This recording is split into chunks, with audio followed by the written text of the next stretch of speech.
Olá, sou Daniel Valença. Vamos conversar sobre o livro Lutas de Classes na Rússia.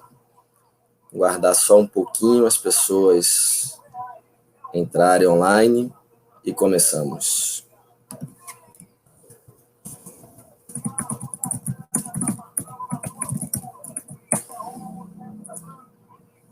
Quem estiver nos ouvindo, confirma se o áudio está bom, se a imagem está boa.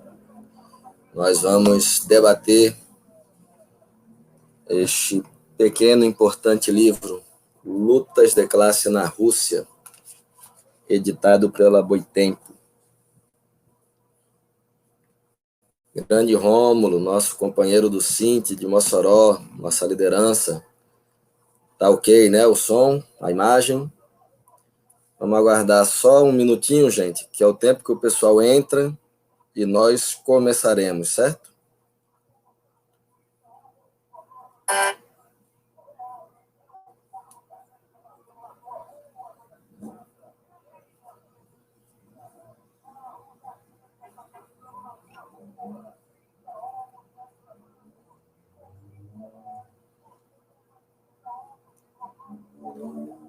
Oi, Júlio, bom dia.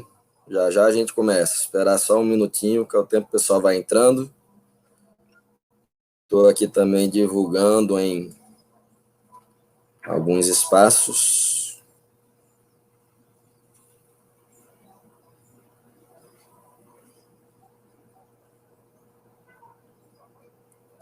Oi, Ellen.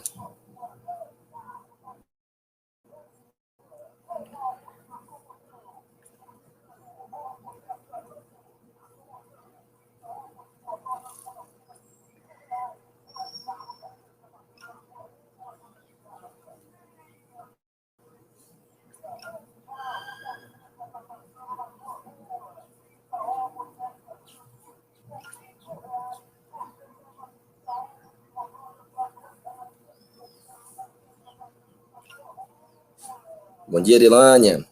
Só mais 30 segundinhos, gente. Aí nós começaremos.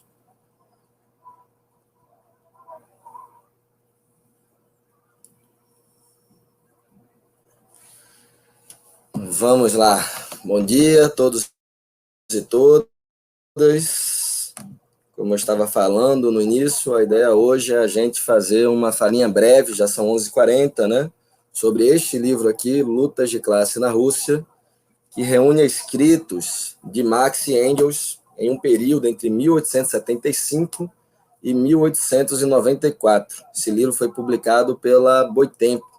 Quem não tiver, eu posso posteriormente enviar um PDF. Bom, gente, o que acontece? Nesse período histórico, lembrando que Marx vai falecer em 1883, então aqui já é um período, digamos, avançado da obra marxiana. É um momento em que começam a haver movimentações revolucionárias na Rússia. E a partir daí, em várias situações, tanto Marx quanto Engels vão se posicionar sobre a possibilidade ou não de uma revolução na Rússia. Um elemento que chama atenção é que em 1881, em 1º de março, vai acontecer o assassinato do czar Alexandre II. Havia um grupo revolucionários populistas.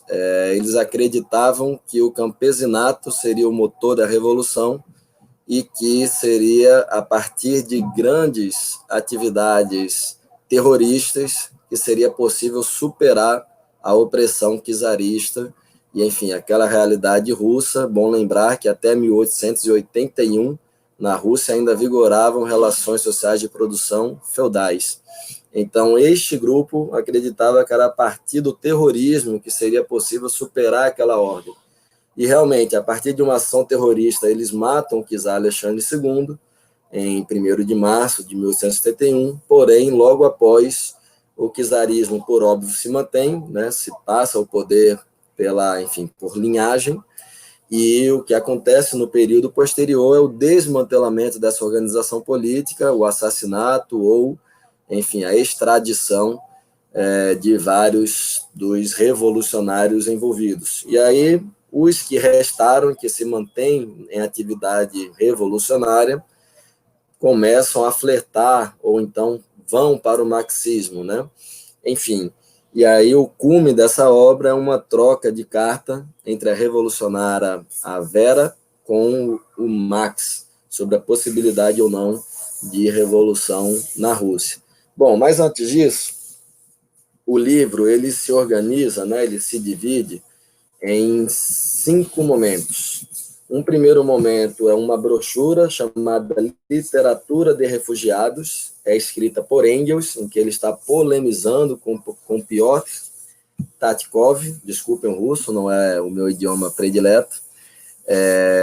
Esse camarada ele era um populista blanquista, né, e ele acreditava que a revolução viria a partir do momento que instalassem vários locais ao mesmo tempo.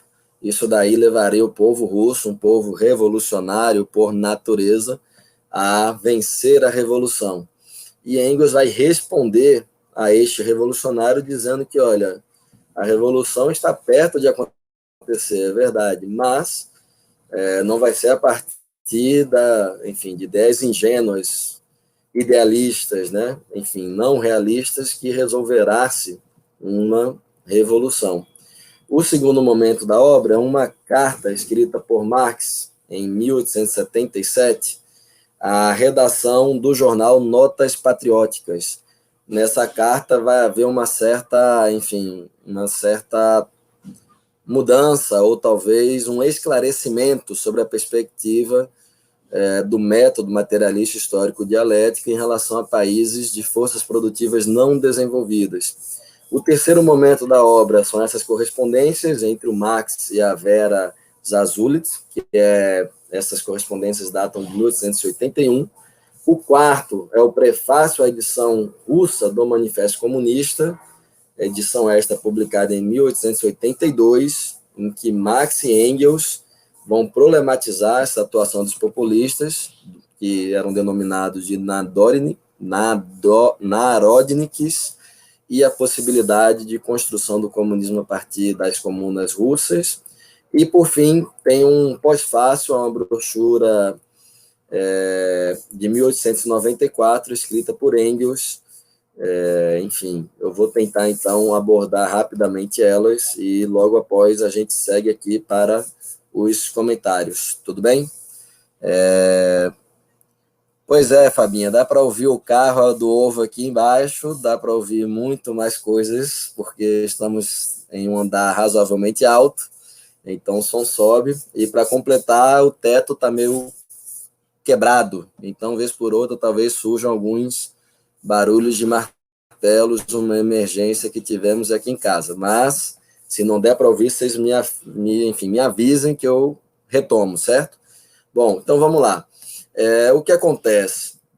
Bom, a organização geral do livro é essa, tem uma introdução muito boa do Michel Louvi, né? Enfim, tem algumas críticas a essa introdução dele, mas deixemos isto para um outro momento, né? Ora, no Literatura de Refugiados, o Engels ele prevê a possibilidade de revolução na Rússia. Mas ele imagina que primeiro esta revolução terá um caráter burguês constitucional e logo após devem os camponeses impingir-lhe um caráter revolucionário. Percebam, gente, que neste período, década de 80, Marx ele se debruça a estudar russo para ler os documentos oficiais e compreender que agitação social é esta na Rússia. Eles passaram a partir de 1848 até esta década, estudando bastante o desenvolvimento capitalista na Inglaterra, que é a gênese do desenvolvimento do capitalismo, e é daí que surge o capital. Mas neste período surgem muitas agitações na Rússia, e então Marx se dedica a investigar, né, primeiro a compreender o idioma, a dominar o idioma e a investigar essa realidade russa. Neste momento aqui, esse primeiro texto ele ainda é do Engels, né? E ainda traduz uma visão que eles vão meio que mudá-la alguns anos após. Eu selecionei um pequeno trecho que Engels, ele, enfim, nessa disputa, né, com o populista, o Tkatkov, que levanta essa possibilidade de de uma sublevação simultânea em vários lugares e que isso levaria à vitória, à revolução, Engels ele vai colocar: somente em certo estágio do desenvolvimento das forças produtivas da sociedade, que até para os tempos atuais é bastante elevado, torna-se possível aumentar a produção a um nível em que a eliminação das diferenças de classes seja um verdadeiro progresso e possa ser duradoura, sem acarretar uma paralisação ou mesmo um retrocesso no modo de produção da sociedade. Porém, as forças produtivas só chegaram a esse grau de desenvolvimento pelas mãos da burguesia. Sendo assim, a burguesia também, nesse aspecto, é uma pré-condição tão necessária da revolução socialista quanto o próprio proletariado. Ou seja, o que Engels está colocando aqui é que, para este momento histórico, necessariamente, a burguesia deveria participar do processo revolucionário. Ele vai dizer, sem dúvida, a Rússia encontra as vésperas de uma revolução, essa agitação decorre também do fim das relações feudais de produção no campo, decretada em 1861, mas que esse fim dessas relações feudais trouxe junto um conjunto de contradições que, enfim, eu não vou ter como me aprofundar aqui. E aí Engels vai colocar, em meio a isso, uma desorganização da produção rural decorrente do fim da servidão, entre os estratos esclarecidos da nação, concentrados na capital, cresce a consciência de que essa situação é insustentável, que a revolução é iminente, e alimenta-se a ilusão de poder canalizá-la para um leito condicional tranquilo. Aqui estão reunidas todas as condições para uma revolução, que pode ser deflagrada pelas classes mais altas da capital, talvez até pelo próprio governo, mas que tem de ser levada rapidamente adiante pelos camponeses para além da primeira fase condicional. Ora, o que ele está falando aqui é, então, de uma perspectiva etapista, essa perspectiva de que se é uma sociedade onde não há um capitalismo desenvolvido, não houve uma revolução burguesa, tem de haver primeiro uma revolução burguesa constitucional para depois haver uma revolução socialista. Atenção que aqui já aponta a impossibilidade dessa revolução burguesa acontecer de maneira tranquila, ou seja, para derrotar a nobreza, derrotar esse poder rural feudal, necessariamente há uma necessidade de uma transformação radical. Isso não vai vir de maneira tranquila e simples. E, por outro lado, ele aponta que após esta revolução burguesa constitucionalista, seria necessário rapidamente uma revolução constitucional. Então, assim, aqui já se vê uma primeira diferença em relação àquela perspectiva que foi majoritária na maioria das décadas aqui na América Latina, principalmente a partir da década de 30, mas muito forte na década de 40 e de 50, aquela concepção que nós denominamos de etapista, né? Ou seja, que os revolucionários deveriam se aliar à burguesia contra o imperialismo americano, contra o latifúndio, realizar uma revolução burguesa que cumprisse tarefas democrático-burguesas e, décadas depois, onde tivesse um assalariamento desenvolvido, uma classe proletária desenvolvida, forças produtivas desenvolvidas, seria possível, então, fazer uma revolução socialista. Isso daí, digamos, é um resumo do que seria a perspectiva etapista, que com certeza, enfim, bebeu dessa fonte, né? Bom, continua aqui, certo, gente? Dúvidas, questões, vocês vão colocando. O segundo momento do livro reúne uma carta que Marx enviou à redação, né, daquele periódico, que Marx vai responder ao Mikhailovsky. O que Mikhailovsky vai dizer? Que a Rússia teria dois caminhos, ou um, como queriam os economistas liberais, destruir a comuna rural para entrar no capitalismo, ou seguir um caminho que valorizasse a comuna. E esse camarada vai acusar o Marx de dizer que só havia a possibilidade 1. A única possibilidade seria a destruição da comuna russa por uma alternativa capitalista. Marx vai respondê-lo dizendo, enfim, que se sente lisonjeado de ter sido lido, de ter sido comentado Inclusive, quando o cara escreve, ele está escrevendo meio que falando bem de Marx, mas vai dizer, olha, o cara ele não entendeu o que eu escrevi, na verdade. Eu me sinto lisonjeado, mas ele está escrevendo besteira. O que eu escrevi não foi isso. O que Marx vai escrever em resposta? O capítulo do livro Capital sobre a acumulação primitiva, que está lá no livro 1, visa exclusivamente traçar a rota pela qual, na Europa Ocidental, a ordem econômica capitalista saiu das entranhas da ordem feudal. Portanto, ele expõe um movimento histórico que, divorciando os produtores dos seus meios de produção, converteu os primeiros em assalariados, proletários, no sentido moderno da palavra, e os detentores dos últimos em capitalistas. Mas a base de toda essa evolução é a expropriação dos agricultores. Ela só se realizou de um modo radical na Inglaterra, mas todos os outros países da Europa Ocidental percorrem o mesmo processo. E ele ainda vai colocar a seguinte crítica, né, a esta crítica que a ele foi atribuída. Ele ainda tem a necessidade de metamorfosear totalmente o meu esquema histórico da gênese do capitalismo na Europa Ocidental, em uma teoria histórico-filosófica do curso geral, fatalmente imposto a todos os povos, independentemente das circunstâncias históricas. Ora, o método materialista histórico-dialético é justamente a negação de uma perspectiva metodológica que seja uma perspectiva histórico-filosófica geral, ou seja, a histórica independente do lugar e do momento em que se está abordando uma específica realidade. O que Marx vai dizer aqui é justamente o oposto, que ele vai colocar, olha, lá na acumulação primitiva, nós nos debruçamos sobre a Inglaterra por ser a gênese do capitalismo. É mais ou menos o que ele vai fazer nas obras Lutas de Classe na França, 18 de Brumário e Guerra Civil na França. Ele vai dizer, olha, na França é onde a luta política ela está mais a nu em todo o continente europeu. Consequentemente, eu me dedico a investigar a luta política na França, porque lá é mais visível como ela ocorre e como se dá aquele mecanismo de a luta de classes ser o motor da história. Da mesma maneira, ele vai se dedicar à Inglaterra para dizer, olha, é na Inglaterra que a economia capitalista tem a sua gênese. Por isso, é nela que eu me dedico a tentar descobrir quais são as leis gerais do capitalismo e deste modo de produção que vai se transformando aos poucos em hegemônico em todo o mundo.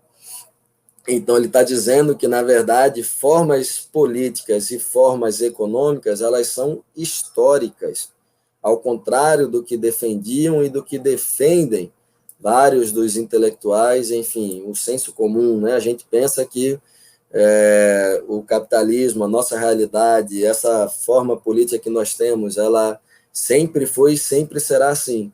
Quando nós vemos a partir de uma perspectiva materialista, histórica e dialética, a gente percebe que não, que são formas históricas, que elas estão a partir da ação humana se transformando com o tempo. Então, aqui é um primeiro grande momento em que Marx vai deixar nítido que não é o marxismo um manual, uma bíblia, mas sim é uma teoria social das classes trabalhadoras para compreender e transformar o mundo a partir das suas realidades particulares, nacionais, históricas, etc. Tudo bem, gente? Podemos continuar? Diz a Sandra, foi o que pensava e preconizava o Partidão, que também chegou aqui no Brasil esse pensamento. Exatamente, Sandra. Nesta perspectiva, nós deveríamos, e isso daí está documentado, né, ao longo da década de 30, 40, 50, deveríamos fazer uma aliança com a burguesia para, nesta aliança, derrotar o imperialismo norte-americano e derrotar também o latifúndio. E aí eu já projeto logo uma provocação de como que nós vamos enxergar as alternativas revolucionárias em pleno 2020, em um governo Bolsonaro-Mourão. Fica desde já a provocação para o final do nosso debate. Vou só tomar um golinho d'água aqui, que já estou com a garganta seca.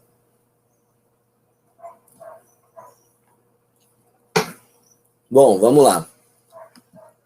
O outro momento do livro é uma troca de correspondência entre a Vera Zasulich e Marx, ocorrida em 1881. A Vera, ela era uma daquelas populistas, né? E aí, depois do fracasso da tática revolucionária deles, ela parte para uma mudança político-teórica em direção ao marxismo. E aí ela escreve uma carta a Marx, né? Essa carta está também no livro, ela escreve lá, honorável cidadão, e escreve uma série de coisas, eu destaquei aqui 2 trechos. Apenas 2 soluções são possíveis para essa realidade russa, né, que eu estou comentando aqui. A comuna rural, liberada das exigências desmesuradas do fisco, do pagamento aos donos das terras e da administração arbitrária, é capaz de se desenvolver pela via socialista, quer dizer, de organizar pouco a pouco sua produção e distribuição de produtos sobre bases coletivistas.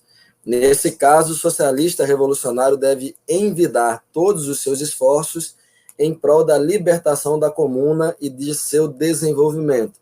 Então, a Rússia tinha uma realidade de muitas movimentações, né, de um estalar revolucionário por vir, mas também tinha uma realidade rural muito forte. Era um país basicamente rural. E que na Rússia se preservavam comunas rurais, em que os trabalhadores eles detinham uma relação social de produção que era comunal, ou seja, os trabalhadores atuavam de maneira coletiva na sua, enfim, no seu sobreviver, né, na sua reprodução social. E aí ela traz essa questão para Marx, que é, olha, já existe um trabalho mais ou menos associado, que é a ideia de uma revolução socialista, superar o trabalho assalariado por um trabalho associado.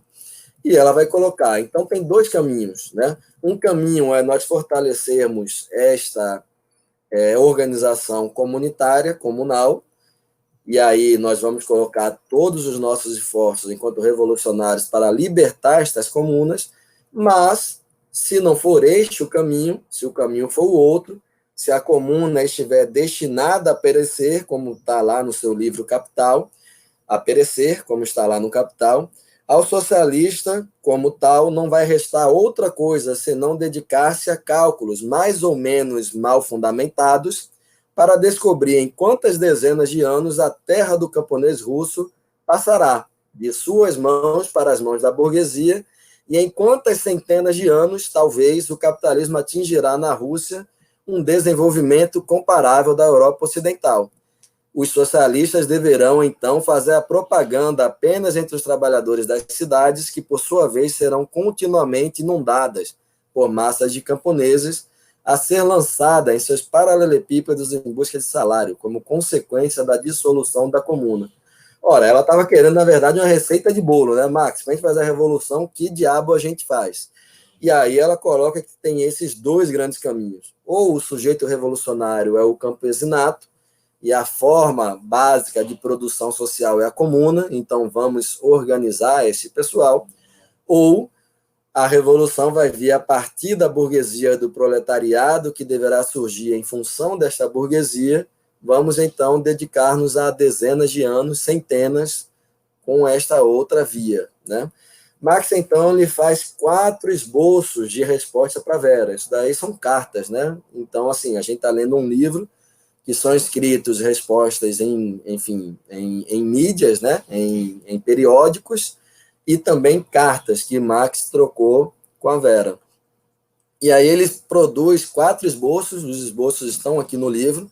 O primeiro é razoavelmente grande, são várias páginas, 8, 10 páginas, não me lembro de cabeça, mas ele já estava bastante doente, Ele diz, inclusive, no início da carta, que uma doença nervosa que o acomete há 10 anos o impossibilitou de responder mais cedo à provocação da Vera, ele demora muito para responder, e a carta final vai ter apenas 1,5 páginas, né? E no final dessa carta, Marx vai dizer: a comuna é a alavanca da regeneração social da Rússia, mas para que ela possa funcionar como tal, seria necessário, primeiramente, eliminar as influências deletérias que a assaltam de todos os lados e, então, assegurar-lhe as condições normais de um desenvolvimento espontâneo. Ora, Marx vai reafirmar que em um Capital ele trata o avanço capitalista não como uma regra a ser seguida por todo mundo, mas como uma tendência geral do modo de produção capitalista. Então, ali ele não está fazendo de maneira nenhuma uma Bíblia, algo que vai ser válido, independente do momento histórico, independente do lugar e do tempo. Ele está trabalhando com uma determinada realidade espaço-temporal e vai dizer que sim, a comuna pode ser uma alavanca de regeneração social, mas ele diz que para isso tem que eliminar as influências deletérias que a assaltam de todos os lados. Ou seja, não fica muito nítido aqui o que ele está querendo dizer, né? A única coisa que a gente pode concluir é que sim, a comuna é uma alavanca, mas não é ela por si só que levará a Rússia para uma alternativa socialista. E aí nós chegamos ao prefácio, à edição russa do Manifesto Comunista de 1882. O manifesto eu apresentei na última live, no domingo da outra semana, antes do Dia das Mães. Estamos fazendo essa live sempre aos domingos, 11 da manhã, uma pequena contribuição, né, em favor do isolamento social, que as pessoas não saiam de casa, pelo menos quem se interessa por esse tema. E em função do Dia das Mães, estamos fazendo hoje, na segunda-feira. Bom, nós apresentamos o manifesto nesta última live, está lá no canal do YouTube Daniel Valença, quem perdeu, confere lá. Neste prefácio à edição russa de 1882, então aí 34 anos após a publicação da primeira edição do manifesto, o manifesto tem dezenas, centenas de publicações nos mais diversos idiomas, Marx e Engels vão colocar em determinado trecho: o manifesto tinha como tarefa a proclamação do desaparecimento próximo e inevitável da moderna propriedade burguesa. Mas na Rússia, vemos que, ao lado do florescimento acelerado da velhacaria capitalista e da propriedade burguesa, que começa a desenvolver-se, mais da metade das terras é posse coletiva dos camponeses. O problema agora é: poderia a comuna russa, forma já muito deteriorada, da antiga posse em comum da terra, transformar-se diretamente na propriedade comunista? Ou, ao contrário, deveria antes passar pelo mesmo processo de solução que constitui a evolução histórica do Ocidente?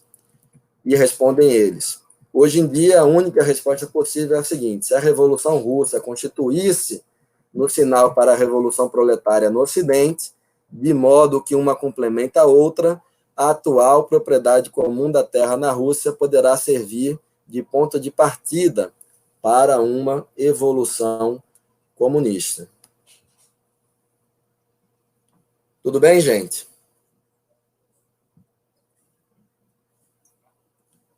Estou me aproximando do final, já estamos aqui com 30 minutos de live. Chegou aqui a pergunta do Carlos, vou já te responder, companheiro. Ora, vejam, por esta resposta aqui de Marx e Engels, primeiro, aquela ideia que, enfim, está em várias de suas obras, que a revolução aconteceria nos países de capitalismo desenvolvido, desde aqui eles apontam o que aconteceu de fato no século XX. As revoluções socialistas aconteceram nos países não desenvolvidos: Rússia, Vietnã, Cuba, China, etc. Mas desde aqui eles apontam duas questões fundamentais, né? O primeiro é que o objetivo do socialismo e principalmente do comunismo é a propriedade comum dos meios de produção e da terra e o trabalho associado. O segundo é que esta propriedade, onde ela ainda existe, por exemplo, na Rússia nessa época, mas atualmente importantes territórios da Bolívia, você, enfim, ainda tem a existência, né, dessa propriedade comum e do trabalho associado, trabalho comunitário, que essa propriedade, que é esta forma, este padrão de sociabilidade, de reprodução social, ele não se desenvolverá por si só em um socialismo. Então, um debate que era muito forte há poucas décadas, né, de vamos ampliar a economia solidária e, a partir daí, superarmos a economia de mercado, a economia capitalista. O que está sendo dito aqui, e que, na nossa opinião, continua muito válido, é que essas experiências elas são fundamentais, porque colocam a gênese do capitalismo em discussão, né? E oferece uma outra alternativa de organização da produção e circulação da produção, mas que elas, por si só, não vão solucionar o problema capitalista. E o que vai solucionar o problema socialista é a revolução proletária. E que aqui, neste caso, eles vão colocar que uma revolução na Rússia poderá ser o caminho para que essa propriedade comum da terra se desenvolva, seja o ponto de partida de uma evolução comunista, mas esta revolução russa ela necessitaria de uma revolução proletária no Ocidente. Ou seja, sem uma revolução proletária nos países ricos, seria muito difícil para a Rússia fazer uma transição de uma realidade praticamente feudal para uma realidade socialista, né? Por quê? Porque é justamente a sociedade capitalista que vai desenvolver as forças produtivas de uma maneira tal que possibilitaria a abolição das classes. E se nós pensarmos hoje, todos os países que fizeram a revolução, todos eles passaram por essa contradição. Quando as pessoas dizem, Cuba tem saúde, tem educação, mas as pessoas não têm acesso a bens, como carro, computador e não sei o quê. Enfim, a gente pode, inclusive, debater se a realidade de lá é esta mesmo ou se não é. Mas, sem dúvida, que, enfim, os trabalhadores cubanos, eles não têm acesso a bens de consumo como setores médios altos brasileiros. Isso é sem dúvida. A questão é como você vai ter um sistema em que a educação, a saúde, a cultura estão em um outro patamar, em que você não tem uma divisão absoluta das classes, como você vai ter isto em paralelo a acesso a bens de consumo, mesmo que não seja numa perspectiva consumista, mas, enfim, a bens de consumo que tenham em seu bojo forças produtivas desenvolvidas. É justamente por isto que ricos e setores médios têm diante de si bens que representam o desenvolvimento das forças produtivas sensacional, porque há uma exploração anterior, prévia e permanente das amplas massas da população. Se você passa para um estágio onde não há mais essa exploração, se torna uma questão praticamente impossível resolução.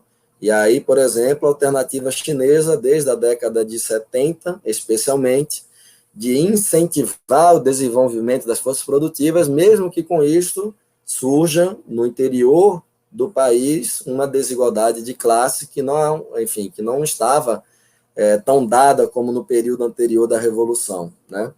Bom, depois disto vai ter um pós-fácil de Engels, e eu já estou terminando, já estamos aqui há muito tempo, e eu vou ler só aqui a frase final, né? Ou melhor, o parágrafo final. Ele coloca: não me aventuro a responder à questão se ainda terá se salvado dessa comunidade o suficiente, a comuna, né, rural, o suficiente para que ela eventualmente, como Marx e eu esperávamos em 1882, esse trecho aqui é de 1894, Marx já tinha falecido em 83, se torne o ponto de partida para um desenvolvimento comunista em consonância com a reviravolta na Europa Ocidental.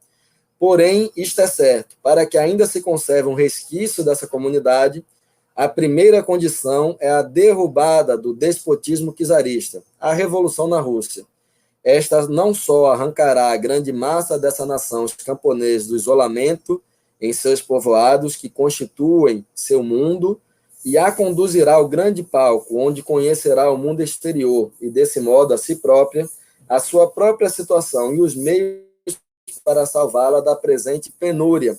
Mas ela também proporcionará ao movimento dos trabalhadores do Ocidente um novo impulso e novas e melhores condições de luta, e desse modo acelerará a vitória do moderno proletariado industrial. Não irá sair nem da comuna, nem do capitalismo, rumo a uma transformação socialista. Bom, com isso daqui se encerra esse conjunto de escritos em que Marx e Engels se voltam para uma nova realidade, a realidade russa, que já naquele período estava com agitação revolucionária, e como vocês viram, desde aí eles preveem a possibilidade de revolução na Rússia, em um país que não tem as suas forças produtivas desenvolvidas. Então, quando a gente lê aquela série de Marx e Engels erraram, diziam que até a revolução em país rico, na Inglaterra, na verdade, quem afirma essas coisas não leu a totalidade das obras de Marx e Engels, leu apenas parcialmente ou não leu nada, compartilhou aquele maravilhoso meme feito pelo MBL e não tem ideia do que eles realmente escreveram. Vamos lembrar que isso daqui é da década de 80 e 90, e em 1917 explode a Revolução Russa, Bom, era mais ou menos isto aqui que eu tinha para dizer sobre o conjunto do livro, e vou passar a responder as perguntas. Quem tiver mais, coloque aqui, já estamos com 35 minutos de live. A ideia é justamente que nós terminemos com 40 minutos, 45 não, que dá azar, Com 46, no máximo 50 minutos de live. Tem uma pergunta aqui do Carlos. Qual a diferença entre o socialismo petista e o etapismo do PCB, especialmente na semelhança nas alianças políticas? Carlos, excelente pergunta. Bom, o PT ele nasce como um partido que quer criar algo novo na história das lutas das classes trabalhadoras no mundo.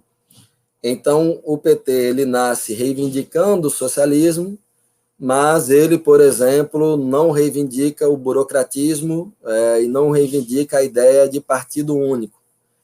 Quando a gente vê as pessoas dizendo o PT é todo dividido, tem uma ruma de fração. Na verdade, o PT, desde o seu nascimento, ele tem um conjunto de tendências. As tendências são agrupamentos políticos no interior do partido, em que as pessoas refletem sobre a realidade e traçam, seja do ponto de vista tático, seja do ponto de vista estratégico, quais seriam os melhores caminhos para a alternativa socialista brasileira.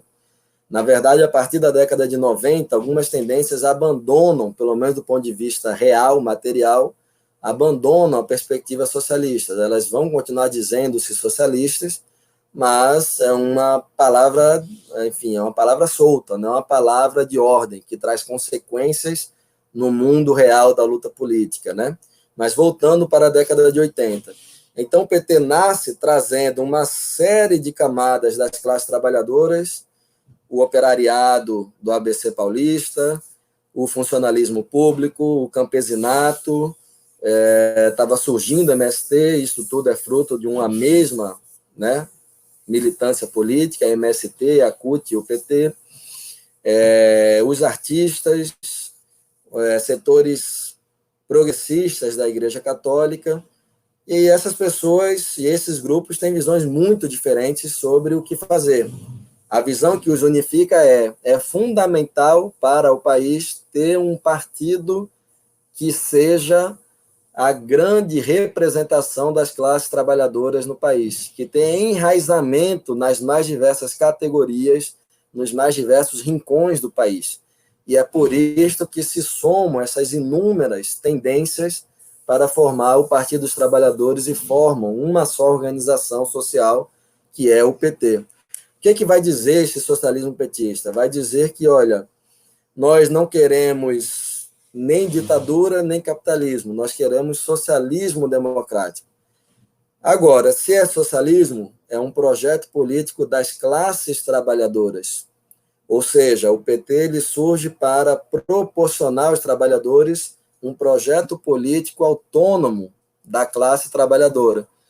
Como a Sandra colocou aí em relação ao partidão, a estratégia era outra, era apoiar a burguesia para uma revolução democrático-burguesa, conquistar a democracia, a reforma agrária, desenvolver o proletariado, a indústria nacional. Quando aumentasse a contradição burgueses-proletariado, viria o momento da Revolução Socialista. Como vocês percebem, ao contrário daquele primeiro texto de Engels, que ele diz que a Revolução Camponesa deveria ser imediata, nesta formulação etapista, não dá para saber se são décadas ou centenas de anos, é mais ou menos o que a Vera colocou, né? E, de qualquer maneira, uma formulação em que o sujeito da revolução é a burguesia, não são os trabalhadores. O PT ele vai surgir com a perspectiva oposta, que os trabalhadores têm que ter a sua organização política, mas também o seu projeto político autônomo. Esse projeto é o socialismo democrático. E o que dizia lá no início da década de 80, quando está lá, enfim, no seu manifesto de fundação, no seu primeiro congresso, etc. Os trabalhadores eles vão se organizar ao redor de uma grande organização proletária. Esta organização, esses trabalhadores vão disputar a hegemonia no seio da sociedade, vão fazer trabalho de base, de organização, de consciência, vão disputar os valores, as ideias, vão opor um ideário de trabalhadores ao ideário burguês e vão conquistar amplas massas que já estão sob condições econômicas muito difíceis para uma alternativa ao que está posto. A partir daí, disputaremos eleições, mas também disputaremos as ruas, disputaremos corações e mentes das pessoas e venceremos eleições. Quando vencermos eleições, vamos implementar políticas que ataquem os privilégios e toda a formação social brasileira, que é pautada na concentração da propriedade, que é pautada na superexploração do trabalho, na inserção dependente e na superexploração sobre negras e mulheres e indígenas. Ou seja, a gente, na frente do governo, nós faríamos um conjunto de políticas para atacar os privilégios e para fazermos reformas, fazermos rupturas em relação à nossa história. Ao fazermos isto, claro que os setores privilegiados não concordariam e passariam para uma ofensiva. Nós utilizaríamos as amplas massas da população, bem como o poder estatal, para derrotar estes setores e aprofundar o processo rumo a uma alternativa socialista. Mais ou menos o que aconteceu na Revolução Cubana, né? Eles venceram a Revolução em 59, claro que lá foi uma coisa armada, que durou uma guerra civil por 3 anos, mas eles venceram a Revolução de 59 e ficaram até 61 em um governo que era ainda uma perspectiva capitalista, mais democrática, enfim, fazer as tarefas que a burguesia não fez, né? E aí, a partir do açoite, né, dos Estados Unidos e a partir também do açoite das elites locais, a Revolução rapidamente se converteu numa revolução socialista em 1961. Então, esta era a perspectiva original do PT. Foi com essa perspectiva que nós ganhamos a prefeitura de São Paulo, em que a companheira que hoje está no PSOL, não me lembro o nome dela, por favor, me recordem. Enfim, já é bem idosa, não me recordo, desculpem. Ganhamos a prefeitura de Fortaleza e em 89, por muito pouco, não ganhamos a eleição com o presidente Lula. O que acontece? A partir da década de 90, nós temos uma transformação no interior do partido, e isso vai se materializar na eleição de 2002. Na eleição de 2002, o nosso programa não era um programa do socialismo petista, era um programa de fazer reformas a partir de políticas públicas ao redor de uma coalizão de classe.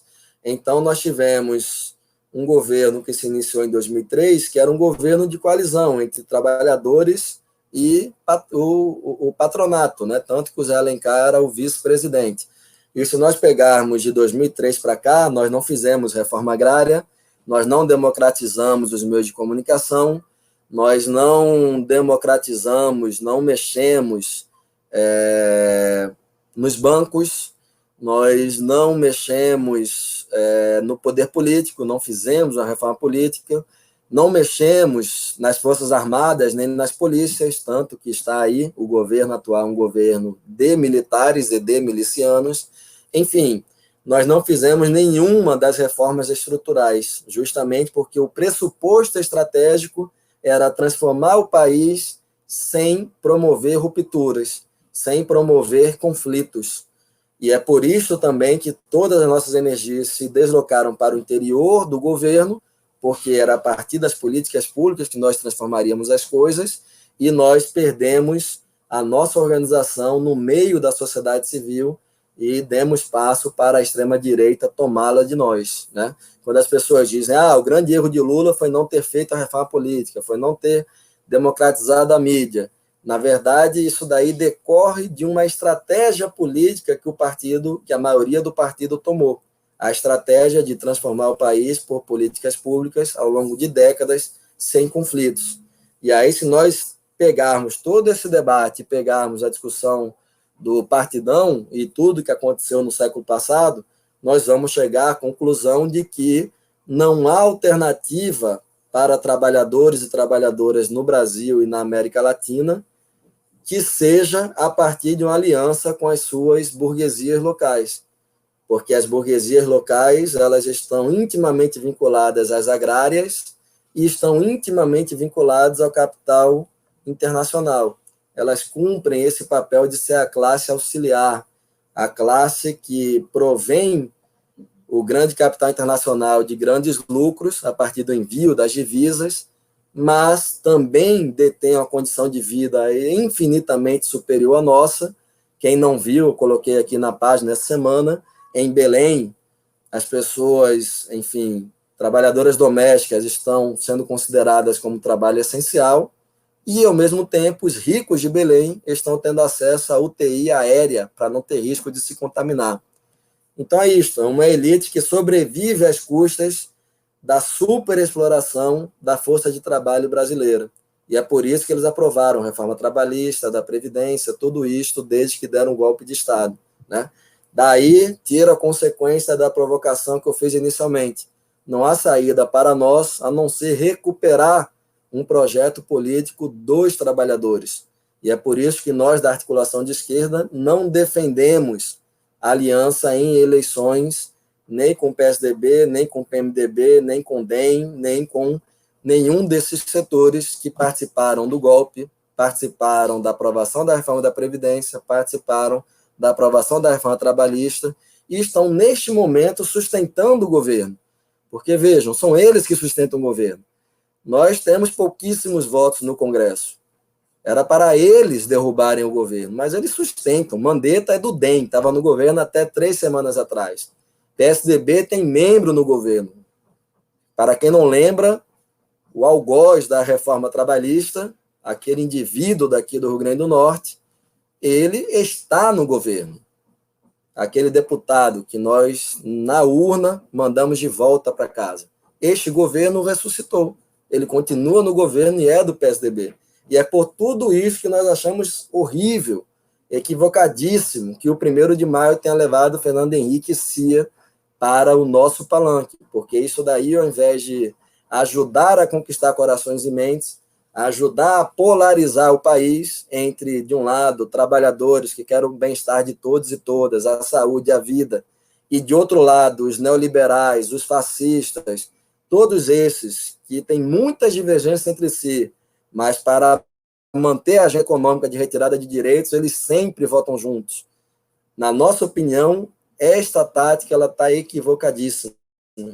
Nós deveríamos recuperar o oposto.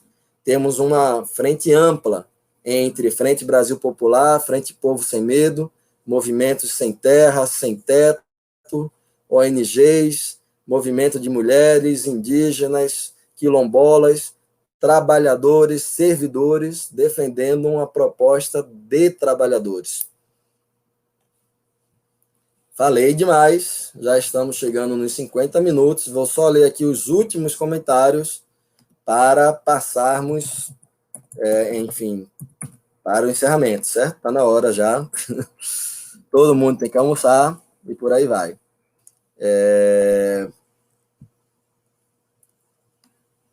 Deixa eu ver aqui o que mais. Tiara está aí. Oi, Tiara.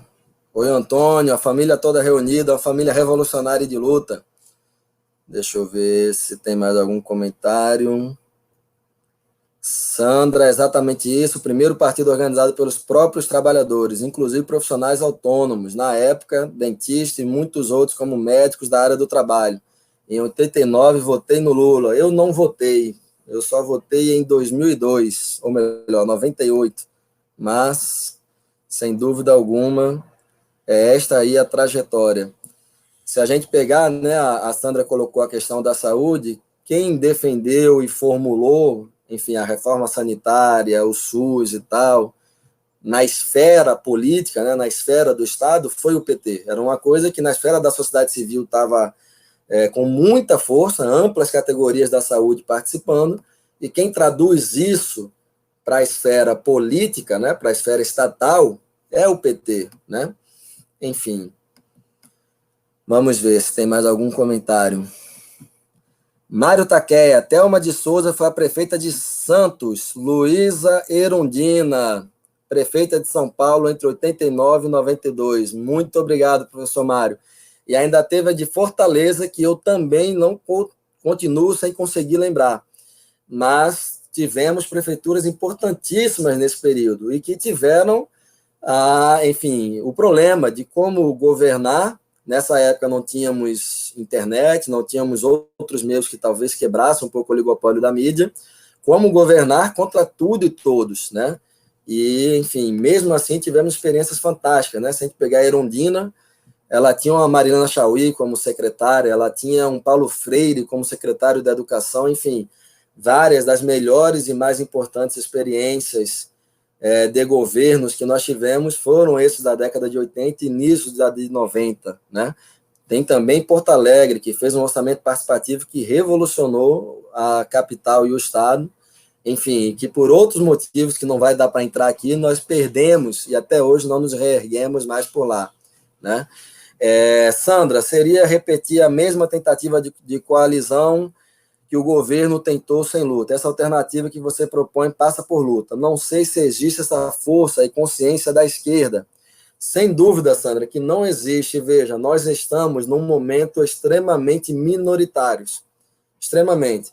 Mas em nenhum momento nós estamos dizendo que é fácil e que nós vamos vencer. O que nós estamos dizendo é que todos os caminhos fáceis que nós tentamos nos levaram à derrota. Vejamos, este caminho que era o mais fácil, transformar o país sem ruptura nem conflito. Nós achávamos que tínhamos vencido. O nosso slogan era, inclusive, um país de classe média. Nós, assim, o nosso grupo discordava desse slogan, mas em âmbito partidário de governo, era como se nós tivéssemos vencido. E o que a experiência mostrou é que nós perdemos, né? Fomos derrotados. Quando tudo começa a mudar, já na jornada de junho de 2013, nós alertávamos que precisávamos de um bloco social para sustentar a nossa vitória. Quando a gente vence em 2014, o que a gente tenta? Tenta o caminho mais fácil, a reconciliação com o mercado financeiro, colocando o Levi como ministro da Economia. Com isso daí, a gente perdeu amplas massas de servidores públicos e de trabalhadores que haviam sido reconquistados para o nosso lado, né? Nós perdemos a oportunidade de tentar trazer o pessoal para o governo, trazer a Frente Povo Sem Medo e fazer uma ampla aliança, né?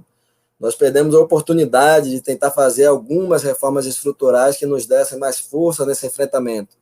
O que aconteceu foi, ao longo de 2015 e 2016, nós buscamos interromper o golpe a partir da maioria parlamentar. Não sei quem lembra, mas o Temer foi nomeado por nós, Temer, já vice-presidente, foi nomeado como ministro da articulação política do governo na Câmara. Imagina só, o golpe em curso, e aí vamos combinar, nós deveríamos estar com controle dos mecanismos de inteligência do Estado para saber que o golpe estava em curso, mas mesmo quem não tinha esse controle, como nós, né? Eu, por exemplo, não tínhamos, mas o governo deveria ter, a presidenta deveria ter, mas mesmo quem não tinha dizia, está em curso um golpe de Estado. E aí o que nós fizemos para tentar superar o golpe de Estado? Nomeamos Temer como ministro da articulação política para articular o Congresso. Depois disso, nós tentamos reverter o voto dos congressistas com aquela articulação de Lula. Depois disso, houve o golpe. Nós tentamos eleger Rodrigo Maia, nós não, né? Partido. Tudo isso que eu estiver falando, nós falamos da maioria do partido. Nós não defendemos nada disso. Mas a maioria do partido defendeu apoiar o Rodrigo Maia para enfraquecer o governo. O que aconteceu? Foi justamente o Rodrigo Maia que aprovou medidas que enfraqueceram os sindicatos, enfraqueceram a classe trabalhadora com a reforma trabalhista e agora com a reforma da Previdência. Neste momento, uma vez mais, as esquerdas buscam uma saída mais fácil. Houve quem buscasse a ideia do governo tutelado, vamos no Congresso aprovar medidas de apoio à população e Bolsonaro vai ficar falando sozinho. A derrubada do Mandetta e a derrubada do Moro comprovam que ele não faz um governo tutelado, que ele manda no governo, que ele e os militares são a alma desse governo, junto com determinados setores do empresariado e do capital. E na esquerda, continua tendo gente achando que é possível uma ampla aliança para derrotá-lo.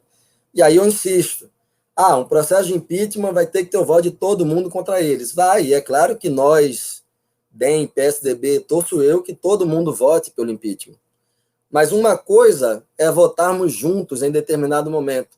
Outra coisa é, ao invés de nós tentarmos construir esta base sólida de trabalhadores de esquerda, nós nos acovardarmos e ficarmos esperando que eles liderem os movimentos.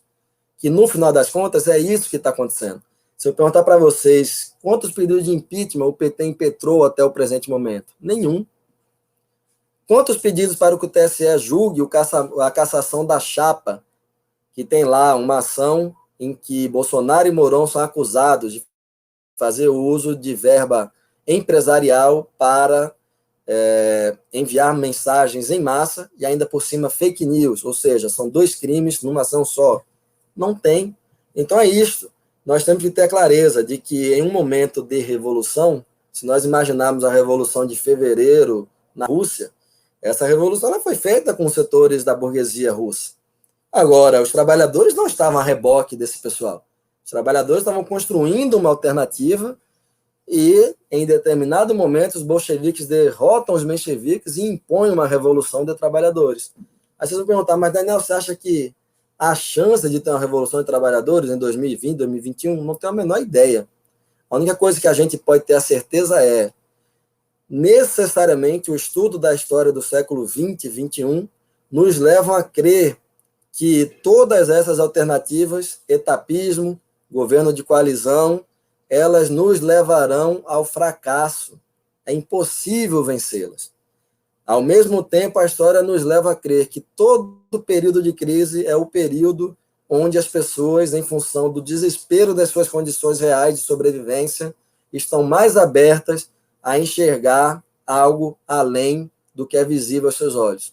E é por isso que nós temos um esforço tremendo para desenvolver podcast, para desenvolver lives, para desenvolver textos, para desenvolver, enfim, meios de comunicação que consigam auxiliar a classe trabalhadora a compreender o momento e a tentar lutar contra esta realidade e superá-la para um patamar muito superior.